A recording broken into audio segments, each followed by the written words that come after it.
Hello everybody, my name is Krav. Welcome back to another video. Now with, the current world situation, it's very tense. There are lots of mixed views on that. And rather than go ahead and assault you guys with my own personal opinions and beliefs on it, I'm just going to kind of start talking about something unscripted that I think all viewpoints on this will find very necessary. And what is that, you might ask? Krav, what is this great thing that the pro-lockdown, anti-lockdown, cop lives matter, black lives matter people can actually perhaps both take some value on, and that would be the ability to have a conversation. Now, I don't get out too much, but I like having conversations, Discord, with friends, etc. And, I like talking with people who agree with me, of course. It's fun to be able to rant about the politicians, etc., that you don't like and what policies you like. But what I like more, which is something I've only tasted a couple times in my life, it's very rare nowadays, that is the ability to have a conversation with someone you vastly disagree with. Now, I'd say, if you want my Krav's respect, the great golden platinum medal of Krav's respect, along with take care of yourself, be respectful, be nice, yada yada yada, the one thing that will really pique my interest in speaking with you would be if you are capable of expressing disagreement, being civil about it, and even having a polite conversation about it. I cannot tell you just how much I love having a political conversation with someone on economics, border policy, something like that, where they're polite. They don't accuse you of being a racist simply for disagreeing. They share their viewpoint, you share your viewpoint. In all honesty, I think they're going to learn something from me, which maybe they do, but sometimes I even learn something from them, which I walk away with a big ass smile on my face because I'm like, wow, I actually learned about something I didn't know, or I was actually ignorant on something.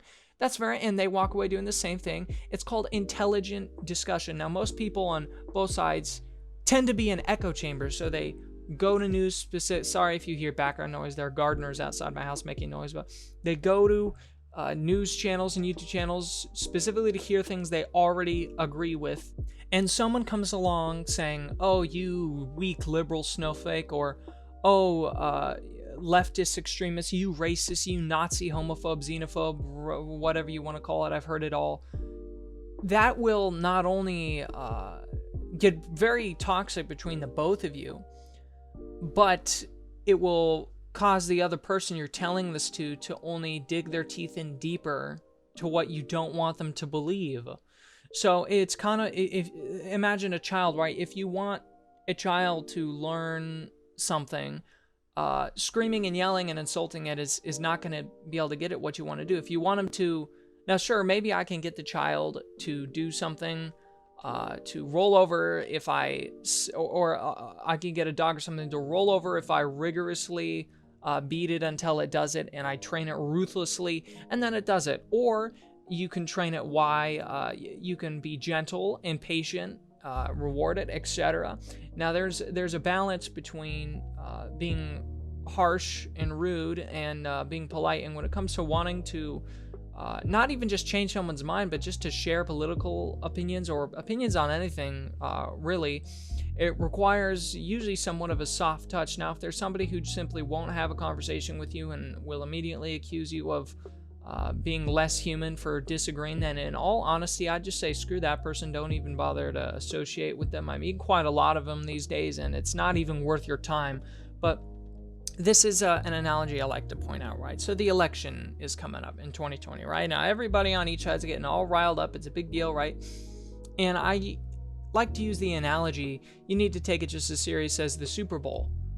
You got fans of each football team. You like your team, but you're both there for the sport. And Krav, guess what? The Super Bowl doesn't decide the fate of the country. Yes, that's correct.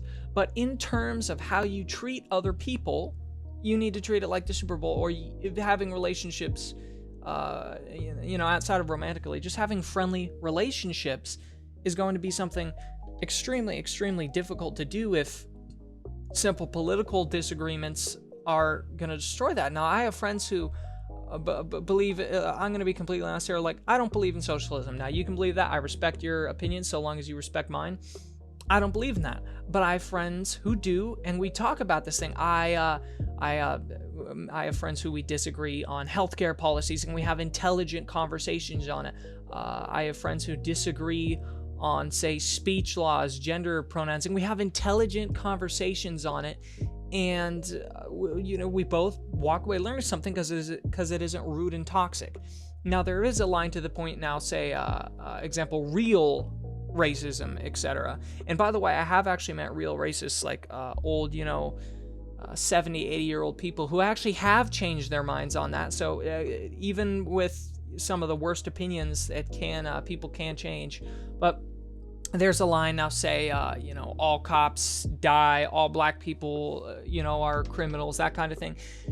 That's the point where you can't really make, common ground with that. But with people with different political beliefs, you might find too that you have a lot in common outside of that, like say hobbies. You both have a passion for video games, you both have a similar pet peeve, things like that. There's a lot of things that people will find in common outside of the little political ideologies people align themselves with. If I'm going to be completely honest, people align and identify by social statuses, political parties, etc. way too much. It's unhealthy and ridiculous, if you ask me. But yeah, that's just I don't know, just something I felt going at you unscripted with this. I hope you enjoyed the video. Thank you guys for watching. And real quick, I'm gonna go ahead and shit talk China. They might randomly stop the video.